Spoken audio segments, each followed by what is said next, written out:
Well, today we're going to look at an update on the Middle East, focus a little bit more on that than we have been in the past. But we're also going to talk about end time stupidity. I don't know what else to call it. I could call it end time idiocy, but then people who are idiots would feel insulted by some of the things. And I actually did look it up. I had forgotten that on the IQ scale, the lowest level is idiot. That's usually 0 to 25. Right above that is imbecile, which goes from about 26 to 50, and then moron. So if you just make sure you're calling somebody the right thing when you want to identify where they rank on that scale. And idiots may actually rise to the level of morons at times, but it's still all.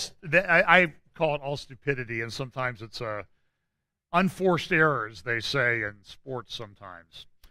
Well, we talk about an end-time convergence of events, and there's actually a new video out called The Coming Convergence by Brent and Kerry Miller Jr., Miller Jr. and Brent Miller Sr. I had a chance to talk to him about it. You might want to look into that.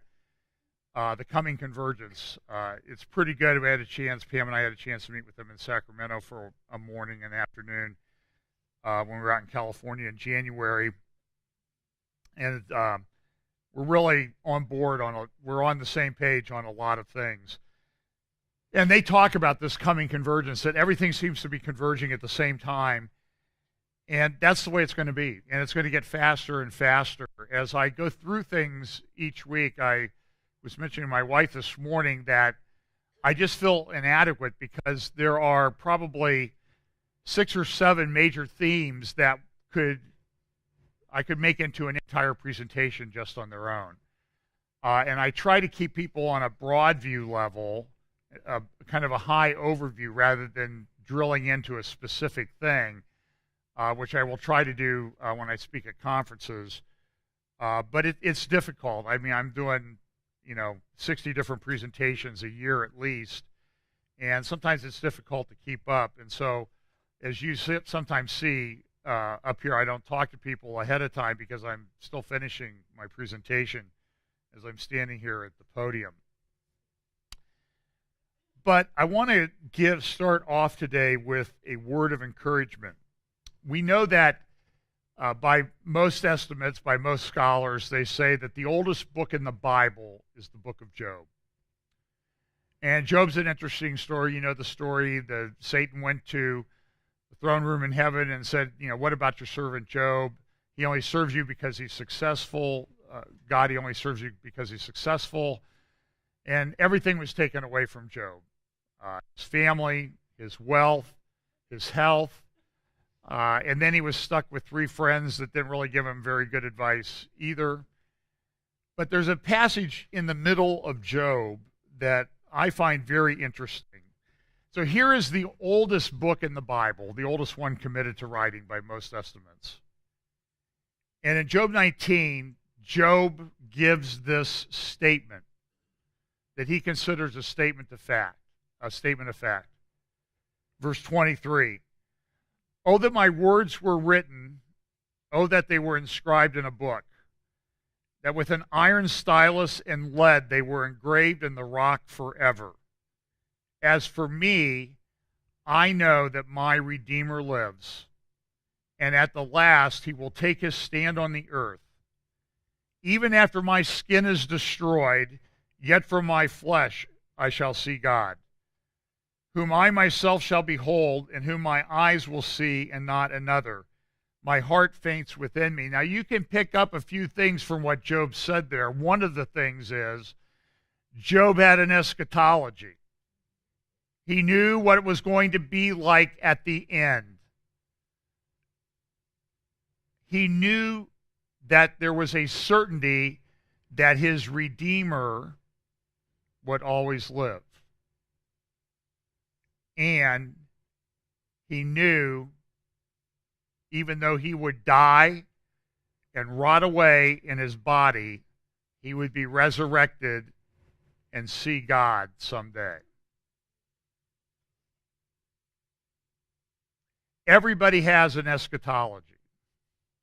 And I've contended for a long time that if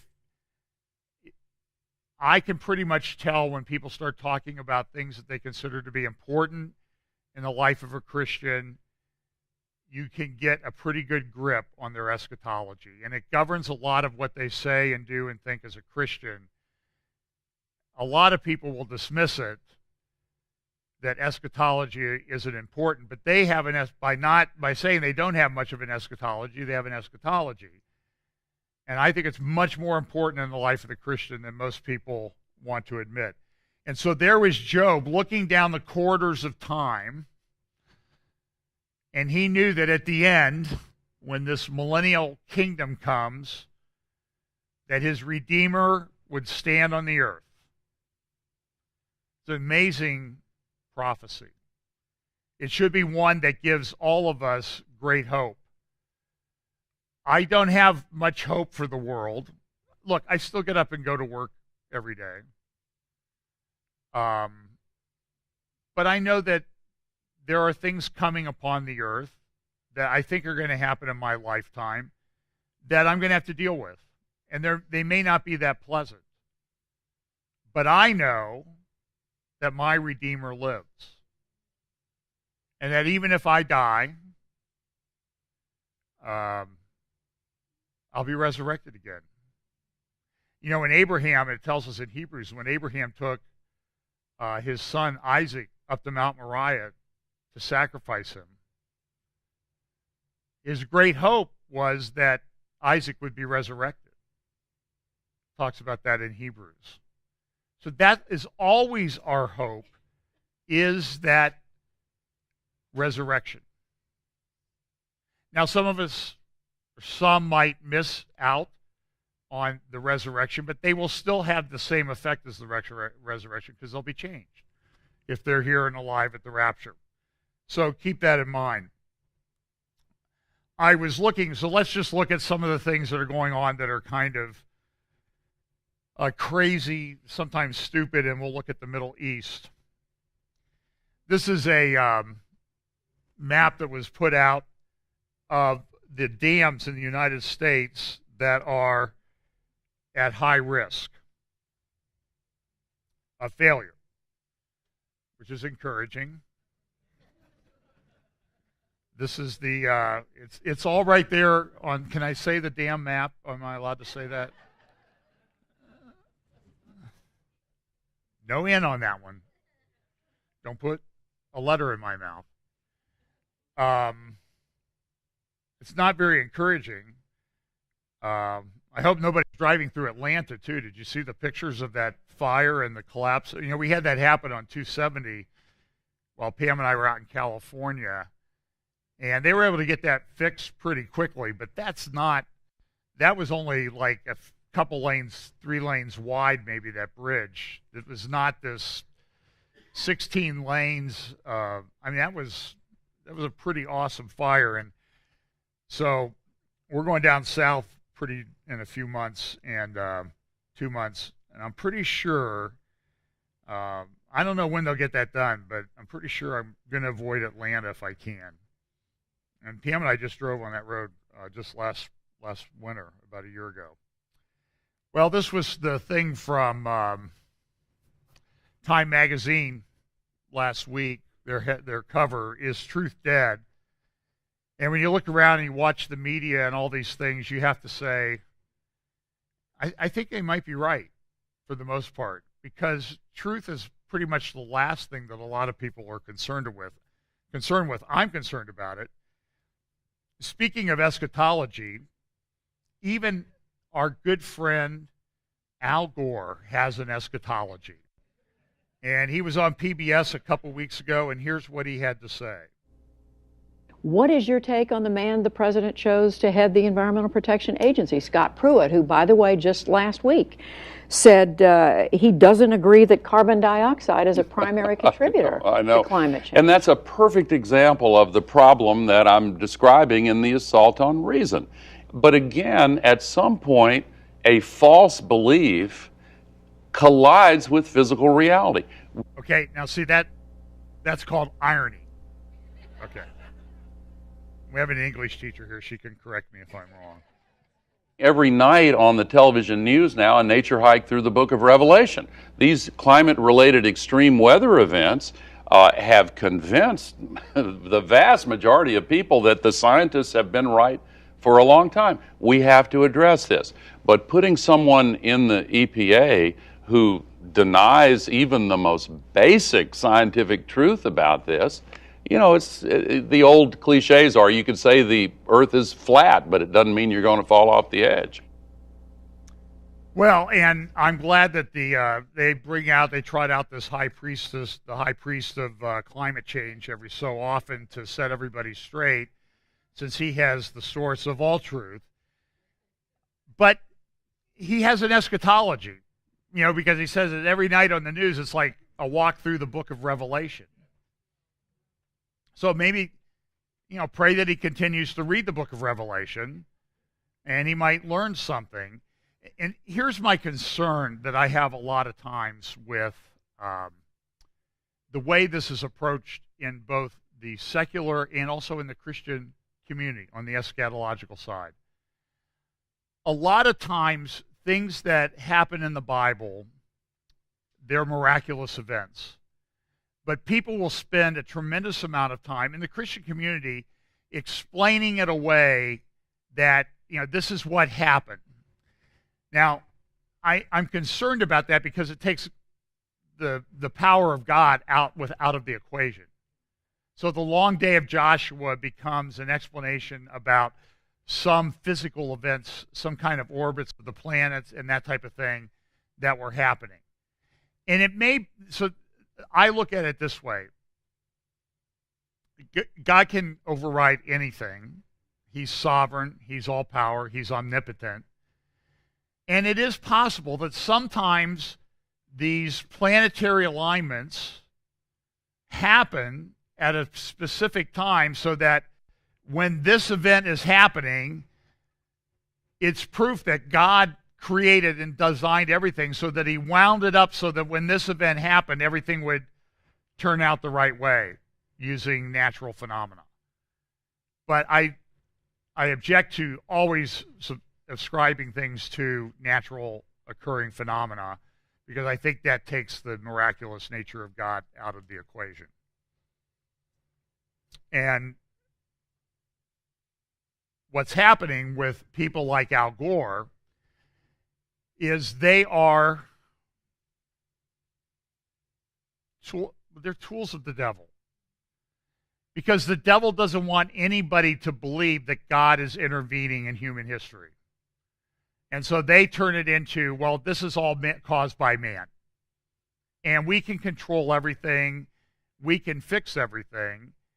And that's not true. Sometimes we can't even keep a bridge in Atlanta from collapsing.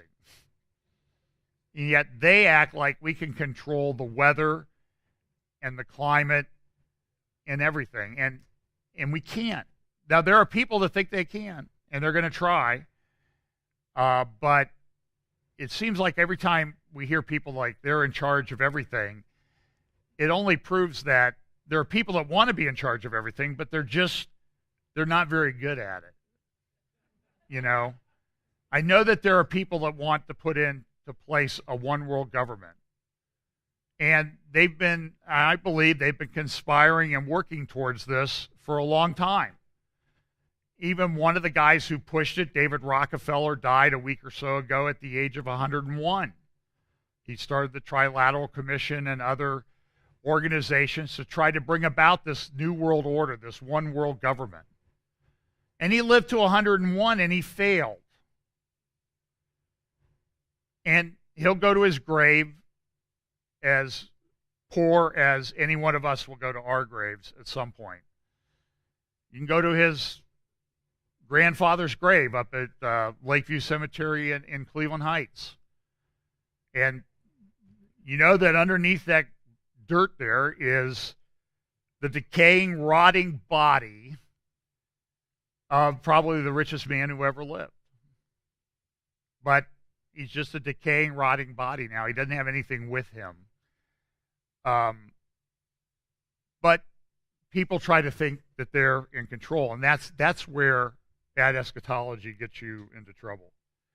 This is the new Google Doodle that somebody did up, and you can see it's kind of a play on the coexist thing. And you see the kind of the hand signs back there, sort of sometimes the satanic hand signs that are made. And I would make them, but to show you what they're in the shadows there. But people would accuse me of being, one of the Illuminati or a Freemason. Which, and by the way, if you're going to get on our YouTube channel and make those accusations, don't. Okay? Because you'll be deleted and blocked immediately. Because it's just stupidity on your part. It's not. Don't reduce things to that kind of analysis. That's as shallow analysis as you can come. It's kind of a pet peeve of mine. And there were people on there doing it this week again. And it's just, I don't even know where a Masonic lodge is, okay? Okay. And so you can see that this is where it's going. North Carolina caved in and repealed their bathroom bill this week. So they everybody said the NCAA and the ACC, they won't bring their championships there, and the NFL won't bring them there, and they canceled the NBA All-Star game last year because the legislators in North Carolina, a majority of them thought, if you're born a male, you should go to a male bathroom. And if you're born a female, you should go to a female bathroom. But the enlightened left thinks that that's just discriminatory. That's stupid. And by doing that, they show where they are on that intelligence scale. And they're denying physical reality. So the reaction of the LGBT community, and by the way, it's not actually supposed to be LGBTQ anymore. This week they came out and said, no, that by just using a B, that was not sufficiently nuanced, so now you have to put a plus after the B. And there's also some other letters that are added on the end with another plus, which I don't think means the plus here, but it's end time stupidity. I mean, it proves my point. And the LGBT community thought that the repeal of the bill was not sufficient. They're never happy, okay? Because they're the high priest and priestesses and priestesses plus of what is true. GLAAD, G-L-A-A-D, it's a gay rights organization, talks about accelerating acceptance 2017. There's a quote from this survey that they just published the other day. Young people today are more accepting of LGBTQ. See, they're not even up to date. It's LGB plus TQ. They don't even get their own stuff right. People than ever before. And as acceptance has grown in this country, so too has the number of young people who describe themselves as LGBTQ. And so they did a survey.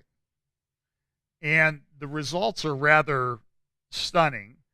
The percentage of people who identify as LGBTQ by age group is this. They say that those people constitute 12% of the total population.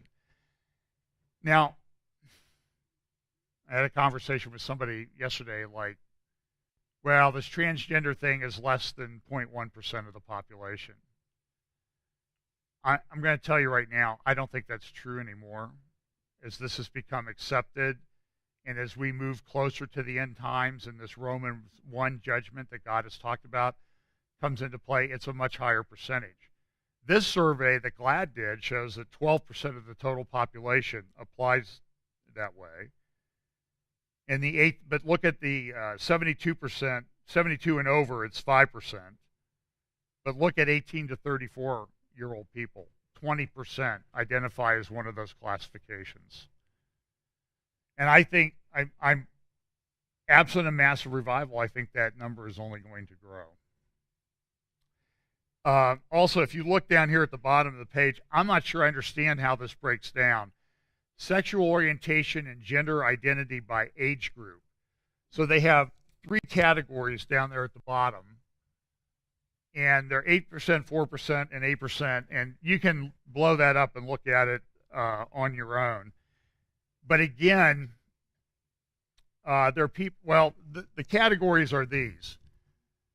The dark blue is cisgender, not strictly heterosexual. Then the other is non-cisgender, strictly heterosexual. And then the light blue is non-cisgender, not strictly heterosexual. And I have to tell you, I'm not enlightened enough. I'm not sure what they're talking about. I'm sorry, I'm just not. In fact, if I was in England right now, somebody sent me this morning or last night, that if you use he, she, mankind, man-made in a paper that you write in school in England, you get downgraded for using those words. So now the language has changed, and so they change it to this, and I can't figure it out. It's sort of beyond my binary way of looking at things. And okay. And one good news, the Senate did vote, Mike Pence casting the deciding vote, since it was 50-50, to limit the funds that states can limit funds provided given to abortion providers until it's appealed, till that is the subject of a lawsuit in the Ninth Circuit, and then one of those idiot judges, I do mean idiot judges there, will say, no, you can't do that, because it hurts people's feelings if you do that. And so they'll give money to Planned Parenthood on the ostensible purpose that Planned Parenthood will use it for mammograms. And then you call up any Planned Parenthood in the country and ask them, when can I schedule my wife, or I guess yourself, for a mammogram, and they don't have any. They don't do it. I've got pictures of Cecile Richards talking about it in speeches, and then when she's asked under oath at Congress, at a congressional hearing, she says, well, we don't do that. So there goes the truth. And I only put up this page from the Washington Times the other day because to show you that when I'm looking at things, I look through a lot of different papers and sources and materials. And this was just one page from the Washington Times the other day, and I probably could have talked the whole hour just about what was on the front page. Because remember the left, they had this women's march, and then they had the follow-up. Well, one of the organizers of this was a person who had been convicted of terrorism in Israel named Oda. She came to the United States. She lied on her immigration papers. Oops. Oh, well, that's okay, though. You're allowed to lie to get into the country because Judge Watson said in Hawaii says, you really are not allowed to look into that, whether you've been convicted of Islamic terrorism. To which I would say it's elementary, Judge Watson, to figure this out. So she pled guilty to being an illegal immigrant, did a plea agreement, and now the left is lionizing what a great person she was. She helped kill Jews, and the left doesn't care. This is insanity. Now, at the risk, I didn't clear this with my editor in the back. In 2011, Linda Saussure, who is the Hamas-connected women's rights advocate who helped organize the Women's March the day after the inauguration, she tweeted this, and it's not a bad word, it's an anatomical word, but so, Bridget Gabriel and Ayan Hirsi Ali. She's asking for an blank whipping. I wish I could take their you-know-what away. They don't deserve to be women. This is a Muslim woman using that language to diss Ayaan Hirsi Ali, who herself is a victim of female genital mutilation growing up in an Islamic country. And this lady is okay to lead these women's marches. The connection between the left and Islam is growing more and more clear every day. Let's see. Now this. Access Islam. It was reported this week that schools, and this has been running around different reports, you never see it on the media. You'll see it on Christian Action Network. You'll see it on Act for America website. There are lesson plans that schools have implemented to teach Islam to children in the United States of America in public schools. Now look, when I grew up, even after the decision banning prayer and reading the Bible in the school I went to in North Canton, Ohio, we still had devotions every morning. And we still had prayer. Now you had to be careful because there was a kid in 6th grade, I remember, he snuck a book in and he convinced the teacher to why don't we use this book for devotions? So I'm 11 years old, so I took it home and because it was my turn. And his name began with an F and there were a couple G's. So there was 3 days that they'd read this book. And I took it home to read, and I actually prepared for my part in morning devotions in 6th grade. And I'm reading this book, and it's talking about there's only 144,000 people in heaven. Jesus really, wasn't the Son of God. And so I took it to my dad, who is, as you know, a pastor. I said, Dad, this doesn't seem right. And it had weird things about creation, long, 1,000-year days of creation and that type of thing, if I recall. It was an orange book, I remember.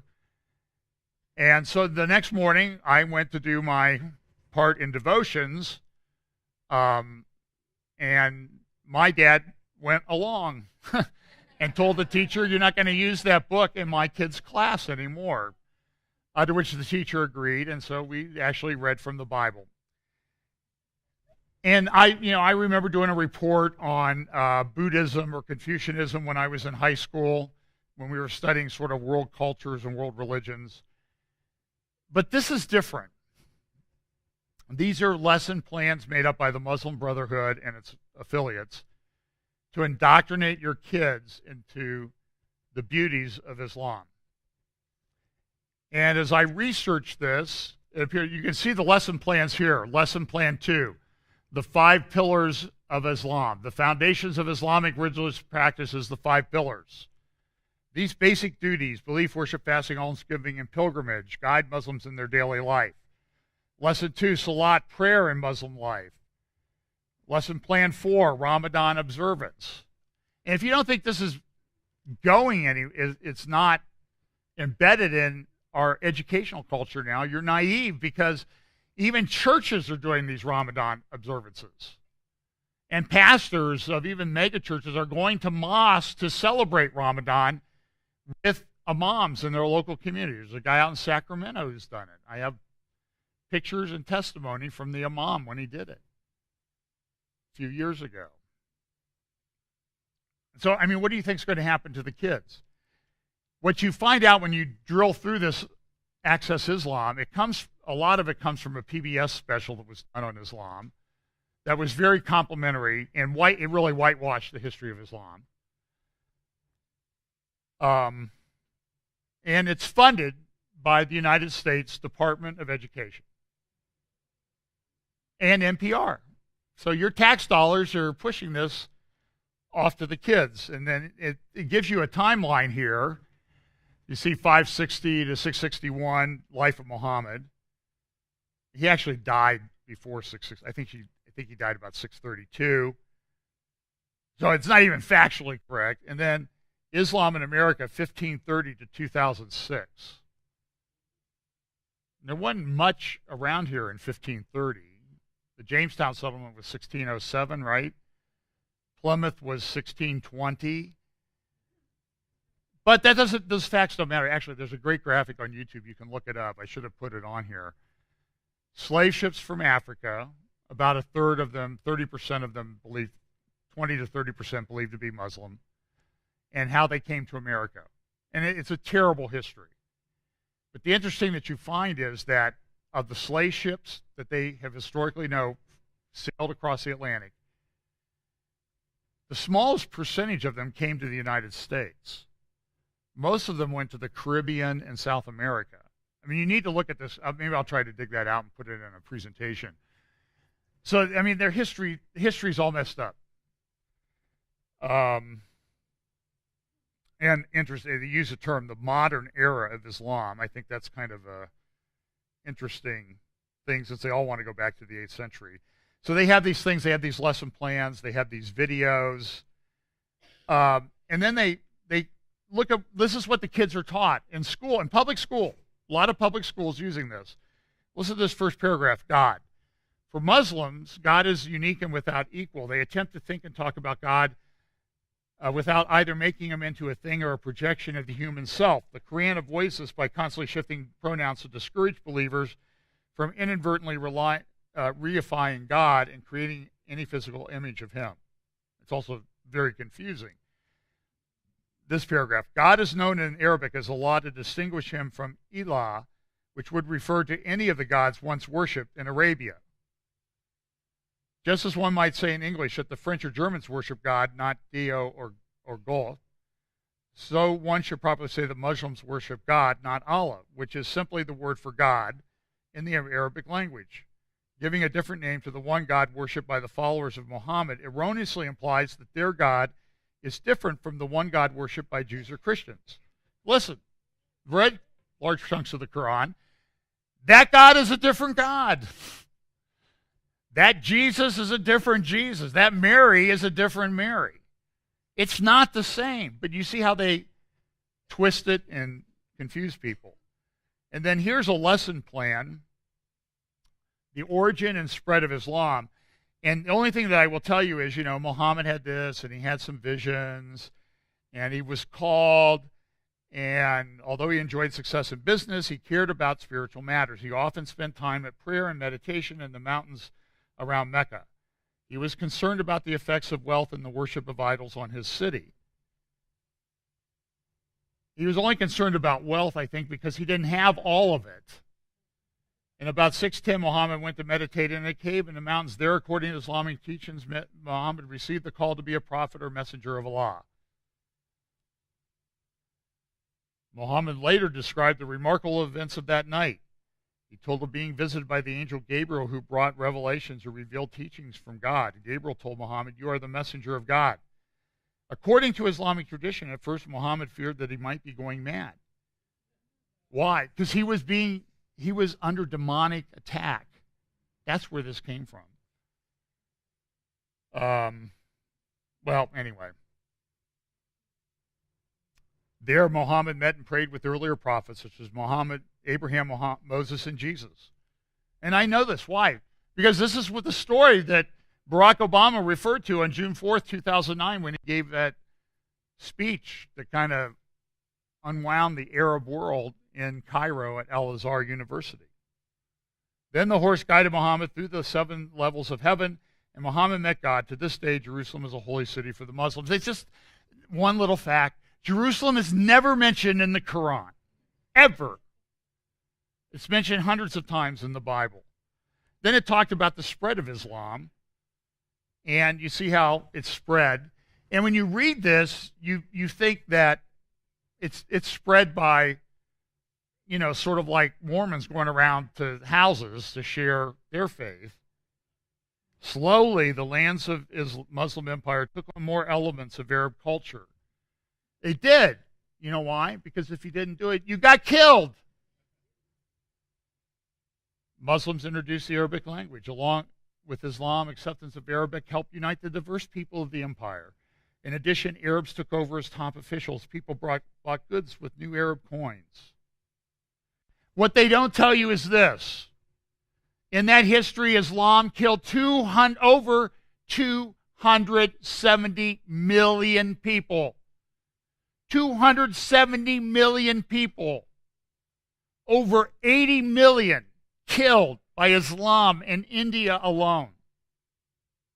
They make Mao and Stalin look like choir boys.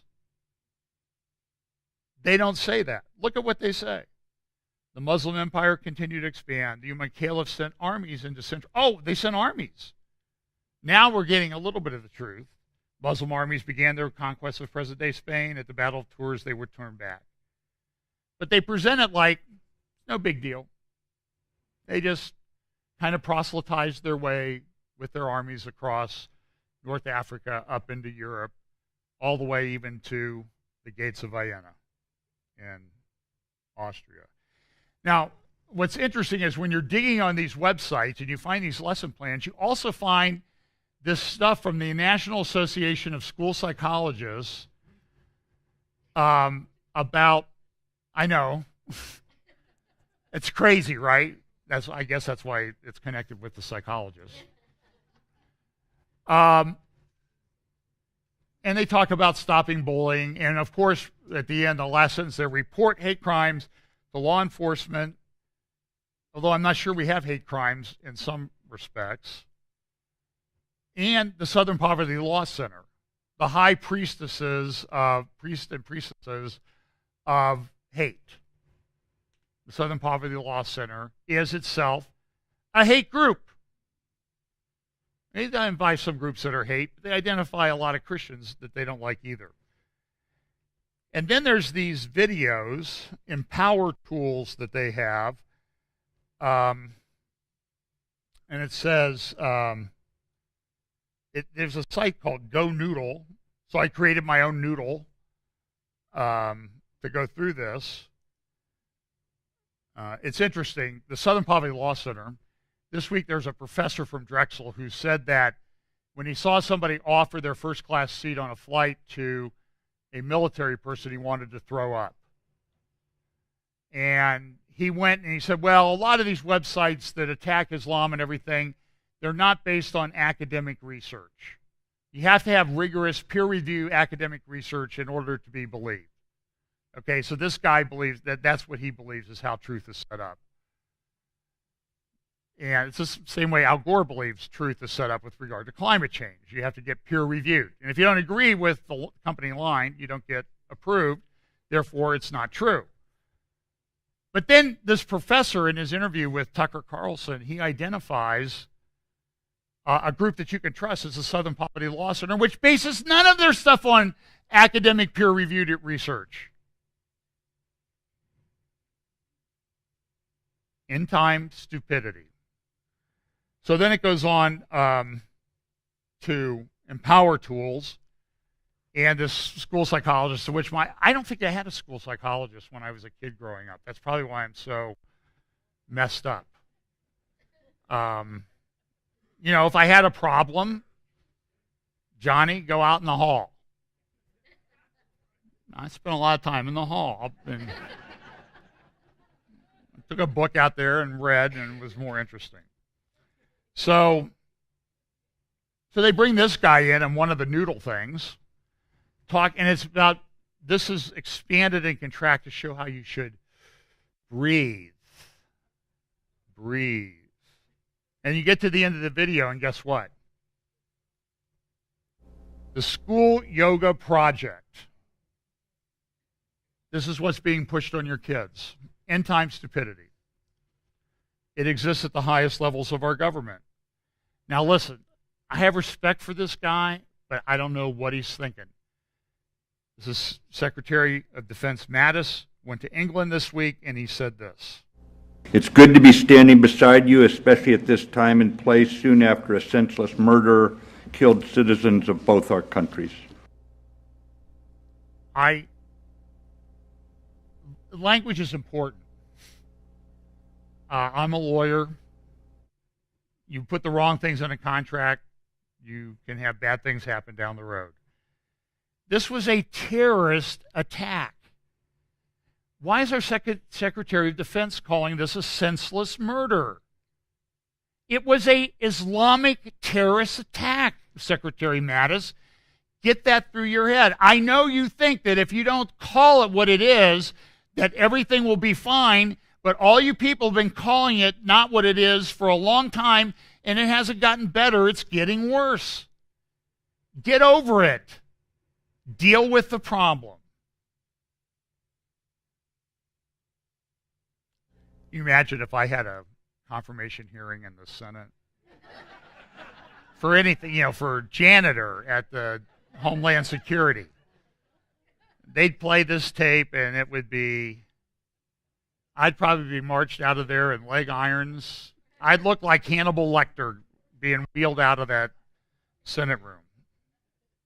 But truth is truth.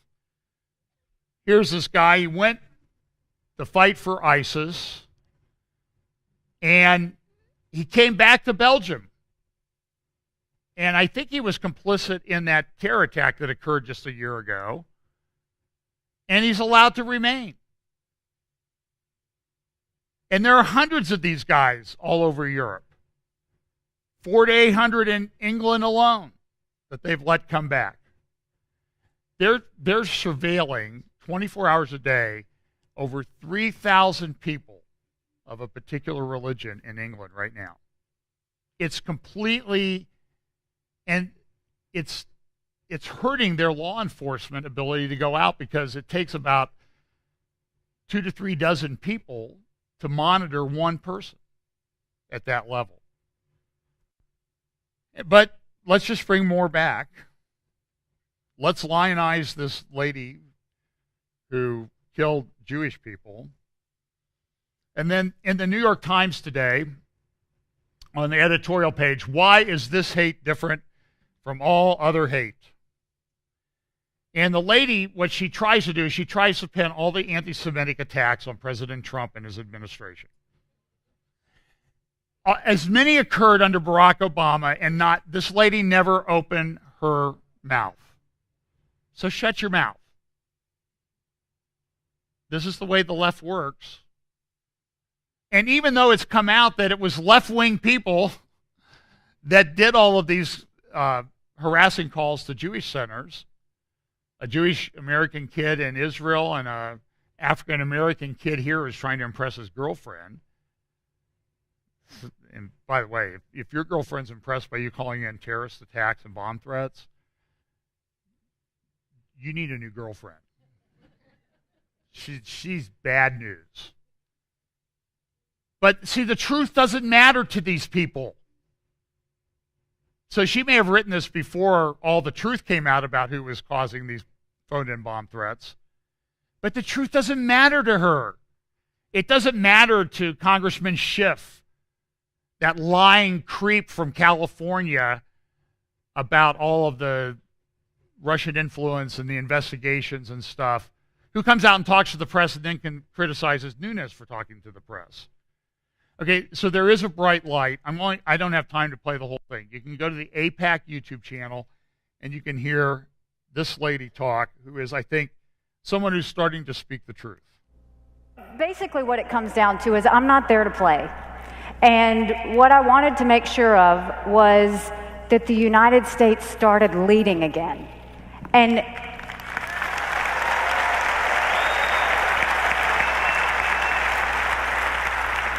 leading isn't saying and doing things when it's comfortable. Leading's saying and doing things when it's not comfortable. So the goal was have the backs of our allies. Never again do what we saw happen with Resolution 2334 and make anyone question our support.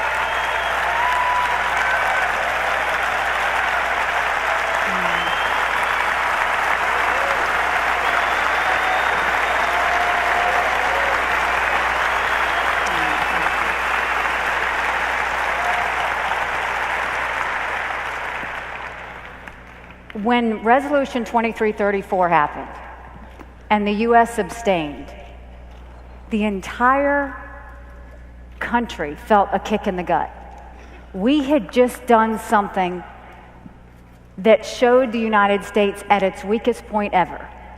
Never do we not have the backs of our friends. We don't have a greater friend than Israel.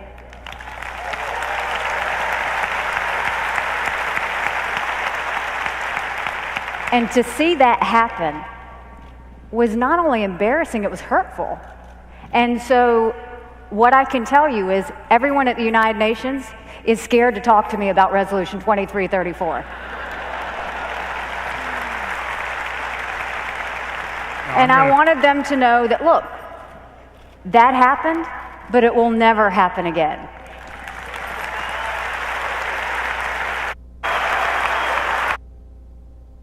I want to play a clip here. I hope I can find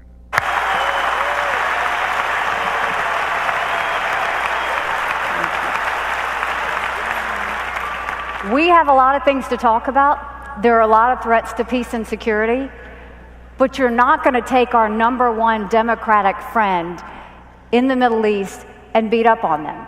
And I think what you're seeing is they're all backing up a little bit. The Israel bashing is not as loud. They didn't know exactly what I meant outside of giving the speech, so we showed them. So when they decided to try and put a Palestinian in one of the highest positions that had ever been given at the UN, we said no, and we had him booted out.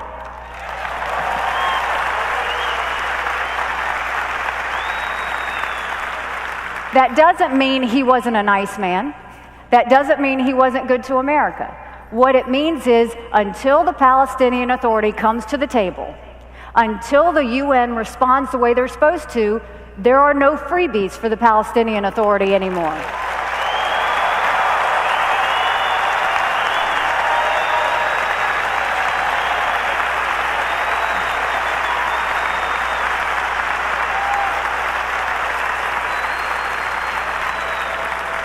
So then they tested us again.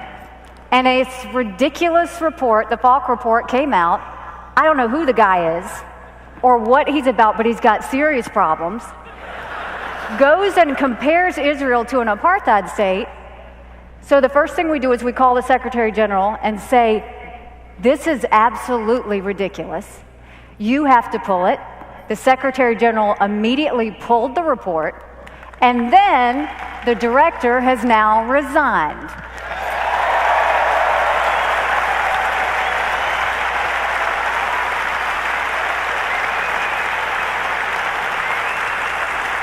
Last thing. So for anyone that says you can't get anything done at the UN, they need to know there's a new sheriff in town.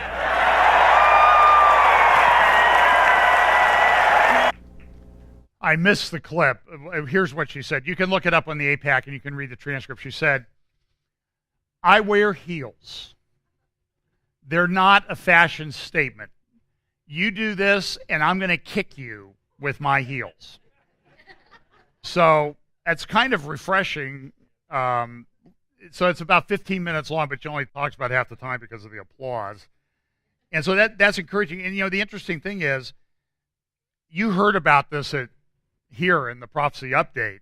You read this stuff in the mainstream media on NBC Nightly News and stuff like that? No. You can dig it out in the Jerusalem Post and Caroline Glick's columns. Okay, let's talk about the Middle East here. By the way, this is a picture of some of the, if you can go on and you can, there's these YouTube channels called War Explosions, and this one, I forget what it's called. They're actually, what's going on in Syria, you're filming it in high def.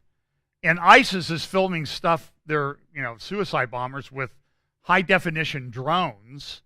And they're even highlighting in the video their target area. They put it in red. And this war's different now. There's no privacy anywhere. And you can see this is in East Damascus. It's pretty much destroyed. We always talk about Isaiah 17. the destruction of Damascus.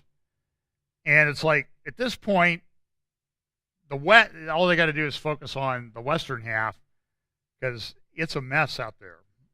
And if you watch this, you would see even more, but I got to move on. So the interesting thing in the Middle East, so we're going to talk about sort of the alignment of parties for Ezekiel 38, 39, which includes a country from the north. A lot of people think it's Russia, Turkey, Iran, Libya, how that alignment is coming into fruition.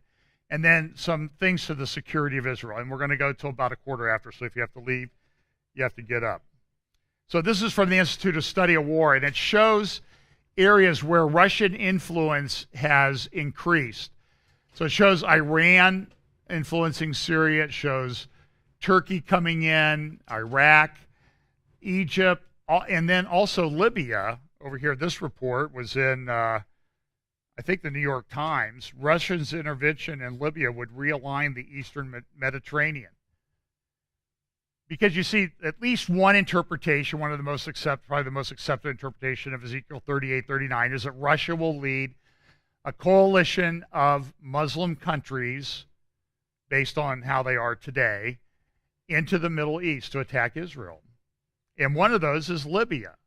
So Libya's been in kind of meltdown, and now Russia's influencing Libya, intervening in Libya to get it into the orbit. They've got Syria, Iran's there, Persia's there, and we'll see later that Turkey's coming into place. But this week there was a meeting. Here is Rouhani, the president of Iran, going to the Kremlin in Moscow to meet with Vladimir Putin. And you learn some things like this. They like chintzy furniture at the Kremlin. On Fixer Upper, that stuff's going in the chipper. Chip's taking it to the chipper. And Putin's not a very big guy, because those, and so neither is Rouhani. And that's interesting. So here they are meeting to discuss their alliance. The other guy I want to spend a little time on is Erdogan in Turkey. Now, listen, I mentioned this article a little bit before that I'm going to get to in just a minute. That's not the slide. This article is about the attack on Mosul. They're trying to take Mosul back. They've gone through East Mosul. People have been disrupted. There's no electricity. There's no water. People aren't safe. ISIS fighters are still embedded, and now they've moved into West Mosul, which is a very densely populated area. And it's not going very well. They've stopped the attacks for now to try to take it back. The ISIS guys go up on the roof of a building. They herd a bunch of people into the lower floors. They go up on the roof of the building, act like snipers, and then we attack the building with bombs and that type of thing. And guess what? Now we're being accused of killing hundreds of civilians and maiming even more from these attacks. And it's just not going well, foreign policy towards this. You know, they've come to the fact that much of the city's infrastructure, notably water and electricity networks, is in ruins. Women and children have resorted to hauling carts with water containers to distribution points, but even then residents have to use it sparingly. We get enough for drinking and cooking, but there is not much left for washing, one resident told me. More than 2 months after the area in East Mosul was recaptured, there is virtually no functioning medical facility in eastern Mosul. A few small clinics provide the most rudimentary primary care, hardly sufficient for a war zone. And here are the maps. Now, one thing that's interesting on the map that I'm going to talk about in just a minute, you see the border for Turkey up there at the top left-hand corner? And then below that, you see Syria. Then over here to the right, you see Iraq. Last October, Erdogan gave a couple of speeches where he talked about that the border of Turkey should not stop up here, that Ataturk, when he agreed to the Treaty of Lausanne in about 1924, he agreed to that border, but it should be down here. It should be below Aleppo, and it should come all the way down over here into essentially this part here, which puts it pretty close to Baghdad. That's what Erdogan thinks Turkey's border should be. because he wants to reinvigorate the caliphate. And here he is 3 weeks ago in the same chintzy furniture room at the Kremlin. I'm sure it's all gold, but maybe it's not. It doesn't look comfortable to me. And he has given a speech, and so here is this article. One of the speeches he's given. You can see sort of the video of it. Turkey new maps are reclaiming the Ottoman Empire, and so Erdogan is being very aggressive in the way he's going out, saying that the Turkish country should be bigger than it really is. And they want to reclaim at least part of the Ottoman Empire. This article says this: in the past few weeks, a conflict between Ankara and Baghdad over Turkey's role in the liberation of Mosul has precipitated an alarming burst of Turkey irredentism, which means that they want to reclaim things that they used to have when that was the Ottoman Empire. On two separate occasions, President Erdogan criticized the Treaty of Lausanne, which created the borders of modern Turkey, for leaving the country too small. The specific history behind the borders they envision provides the first indication of what's new and what isn't about Erdogan's brand of nationalism. Now, this is right after he's making these speeches, right after he's put back this coup attempt. He's arrested a lot of people, journalists, teachers, government people. 200,000, over 200,000 people arrested and imprisoned in Turkey. They've had to let bad criminals go to get all the political prisoners in place. These maps purport to show the borders laid out in Turkey's National Pact, a document Erdogan recently suggested the Prime Minister of Iraq should read to understand his country's interest in Mosul. Signed in 1920 after the Ottoman Empire's defeat in World War I, the National Pact identified those parts of the empire that the government was prepared to fight for. Specifically, it claimed that those territories that were still held by the Ottoman army in October 1918, at the end of World War I, when Constantinople signed an armistice with the Allied powers. On Turkey's southern border, this line ran from north of Aleppo in what is now Syria to Kirkuk in what is now Iraq. And it goes all the way down almost to Latakia, where Russia has put this base. So there's this tremendous tension there between Turkey, Iran, Russia, what we pretend is a country called Syria. It's just a little strip of land along the Mediterranean now, highly populated, but it's not much. It's not what Greater Syria used to be. When the Allies made it clear they planned to leave the empire with a lot less than it held in 1918, it led to renewed fighting in which troops under Mustafa Kemal Ataturk defeated European forces to establish Turkey as it exists today. For the better part of the past century, Turkey's official history lauded Ataturk for essentially realizing the borders envisioned by the National Pact, minus Mosul, of course, is recognized with Ataturk recognized those borders. Erdogan, by contrast, has given voice to an alternative narrative in which Ataturk's willingness in the Treaty of Lausanne to abandon territories such as Mosul and the now Greek islands in the Aegean. Erdogan in these speeches has said, we're entitled to Thessalonica. We're entitled to Crimea. We're entitled to Batumi, which is a city on the Black Sea in Georgia. He made that speech at Batumi, by the way. The suggestion against all evidence is that better statesmen, or perhaps a more patriotic one, could have gotten more. Now, this is a sea change in Turkish politics because Ataturk is highly revered for what he did in establishing modern Turkey and limiting the influence of Islam in that country, making it more secular. And he's attacking you go to Turkey today and you criticize Ataturk, you're likely to get arrested and thrown in jail. But here's Erdogan, he's going out and do it. So Erdogan's going into Syria and he's trying to keep the PKK, which is the Kurdish party, at bay. He's got other alternatives. And it makes this whole situation very complicated because Iraq doesn't trust Turkey, so they want the Kurds to kind of move over more into Syria, more into southern Turkey. Erdogan wants to move them back. Iran doesn't want to move back because they have their own Kurdish problem in the north of their country. And what you have is total chaos over there.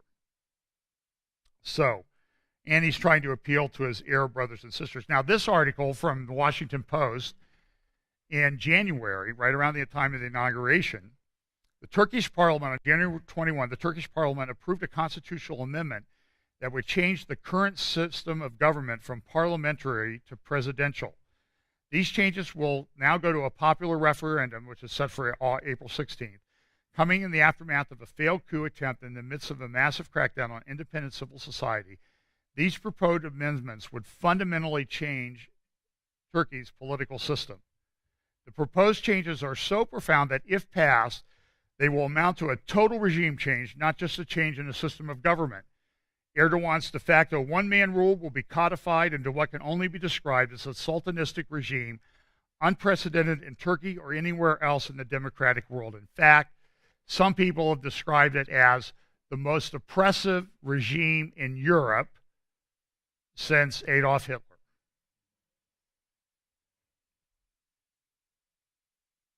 The comparison is not without reason. Power would be severely concentrated on the presidency with almost no checks and balances. Some Turks worry that the new constitution may even allow him to appoint his sons and sons-in-laws as vice presidents and even successors. The passage of the amendment would crown Erdogan's long-standing efforts to consolidate power in a presidential system and could strike a mortal blow to Turkey's once flourishing democracy. Listen, folks, it's over for democracy in Turkey right now. A new guy is in charge who wants to be the caliph in the Middle East. And I do think it plays into some of the end-time prophetic scenarios. I think it's very significant. He'll be allowed to issue presidential decrees that can only be overruled by an absolute majority of the Turkish parliament. He can suspend parliament. He can't be tried for any crimes that he commits unless 2/3 of the people in parliament, most of which will be beholden to him, as the one-party system that's going to be in place in Turkey, he will be the ultimate supreme ruler of Turkey. He even gets to appoint most of the people to the Supreme Court that would hear any challenges to his authority. By the way, there's some judges we have. Go over there. You do the work of your masters, so just leave. If you want the names, I'll provide a list later. And so here's Erdogan. Now he's talking about, so in early March, he started dissing Germany at these rallies. You know, they're having this vote in Germany. Well, Germany's going to have elections soon, but in the Netherlands didn't want a Turkish foreign minister to come in to rally the Turkish people that live in the Netherlands. Close to 1 million, I guess, maybe 500,000 to 1 million. There are several million, at least, Turks that live in Europe, and they're not assimilating well. So Erdogan says, "You won't let my guy come in and talk to you. You're Nazis." So this Nazis is calling these people Nazis, and I mean, he really is a stormtrooper. And then the foreign minister came out and said, now that the election in the Netherlands is over, when you look at the many parties, you see there's no difference between the Social Democrats and fascist Geert Wilders. All have the same mentality. Where will you go? Where are you taking Europe? You have begun to collapse Europe. You are dragging Europe into the abyss. Holy wars will soon begin in Europe. And then Erdogan came out in a speech around the time of the elections, and he agreed with them. You're a bunch of Nazis. You're fascists. And so this is very important to watch what's happening with Turkey. The UN Human Rights Council, they came out, I mentioned this a week or so ago. They have issued 5 resolutions. Here's the one on Golan against Israel. And the British guy, he came in. It just essentially says, Israel, you got to get out of the Golan Heights. And here's the British guy talking. Can you turn that up?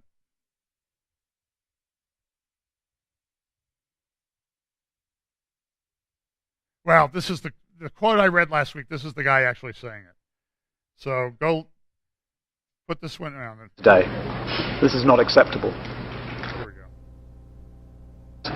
The terrorism facing Israel. According to the Quartet's report last year, there were 250 terrorist attacks leading to the deaths of 30 Israelis. Yet neither terrorism nor incitement was a focus for today. This is not acceptable. Israel is a population of 8 million, in a world of 7 billion. Yet since its foundation, the Council has adopted 135 country-specific resolutions, 68 of which were against Israel. And if you do the math, that's one more than half of being against Israel. With all the tyrants in the world, Israel gets the focus more than half the time at the UN Human Rights Council. There was an Arab summit. They talked about the thing that came out of that was we want a Palestinian state. Oh, yeah, the Arab world, it's melting down and we have a lot of problems, but we want a Palestinian state because that'll solve all of our problems. It's more the end time. I put this beyond end time stupidity. This is end time evil that they're talking about. That's what they focus on. There was Gulf News had a editorial the other day, Arab Summit stern messages to Israel and Iran. You can look that up on the internet and find Gulf News editorial is on March 31st or April 1st.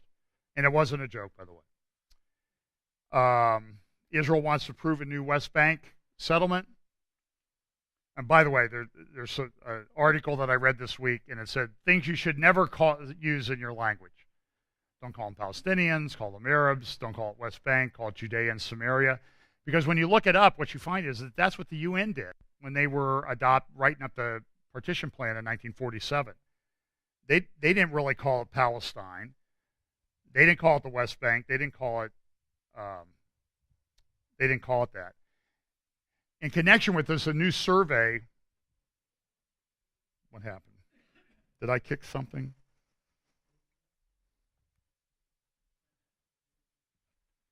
Hang on here.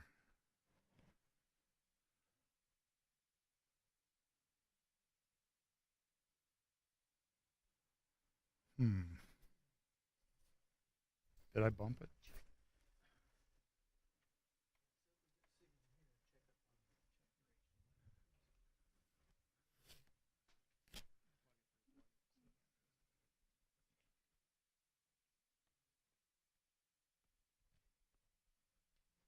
Nope.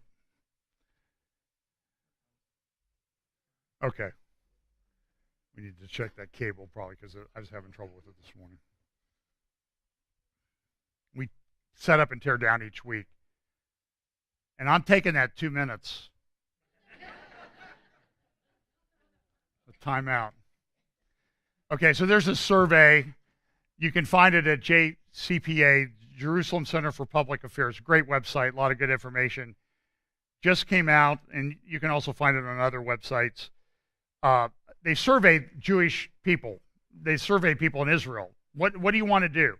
And they showed that from December 2003, support for the Clinton parameters, the demilitarized Palestinian state, this is essentially Oslo, without settlement blocks, full Palestinian security control of the West Bank, Jerusalem divided in the capital of both states, the Temple Mount in the hands of Palestinians, while Israel receives the Western Wall. So in December 2003, only 42, less than half of people in Israel supported that. Now, 42% supported that. Then it rose in January 2005. Then we had the Lebanon war and some problems with the total disengagement from Gaza, and support started to fall. And now, March 2017, that support has fallen to 29%. Only 29% support that.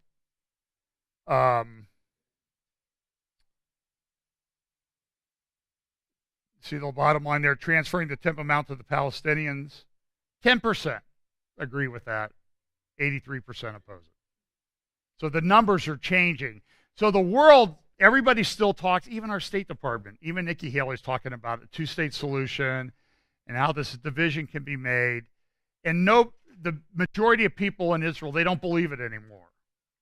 That's why I think that it may be forced on them at some point. And they'll do what they want after that. Withdrawal from all the territories, only 15% agree with that, 77% oppose. And you can find out. I'll try to put a link to the PDF of this in the video notes. They agree the Jordan Valley is very important. 81% say it is important Israel retain sovereignty over the Jordan Valley. Okay, here's what I want to close with, just a couple minutes. And this is, I think, is prophetically significant too, because Israel faces enormous security threats on its northern borders right now. You have Hezbollah with its multiple rocket launchers and maybe 150,000 rockets. You have Hezbollah, who has been recognized by the president of Lebanon as part of their essentially army. This is a sea change. Now, I think the president of Lebanon realizes that that was a stupid thing. He's trying to walk it back because Israel came out and said, okay, if we get in a war with Lebanon or with Hezbollah in southern Lebanon, all of Lebanon is in our target zone. So now the president's trying to walk that back a little bit. I don't know that he could. Even the left-wing Forward, which you have to understand is a very left-wing publication, talks about Israel's next big war, and they talk about what's going on in Lebanon and Syria. Israel's next big war is almost certainly going to pit it against some combination of Iranian, Syrian, and Hezbollah forces along its northern borders with Syria and Lebanon. To be sure, an additional confrontation with Hamas and Gaza could be in the offing. But the forthcoming war in Israel's north, home to an estimated 1.2 million people, could be closer to the all-out war that the Jewish state has fought since 1973. The reasons have far less to do with the Arab-Israel conflict than with the ongoing civil war in Syria and the continuing confrontation between Iran, Persia, and Israel.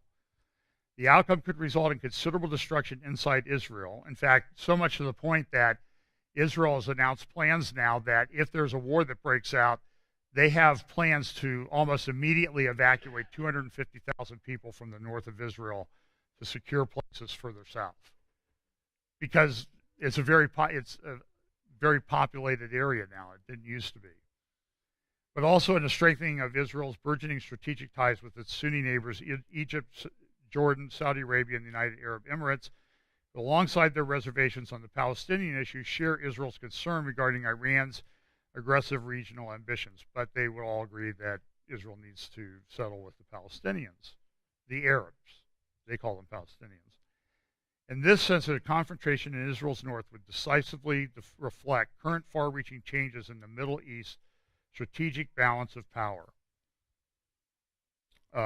It's going to be a problem.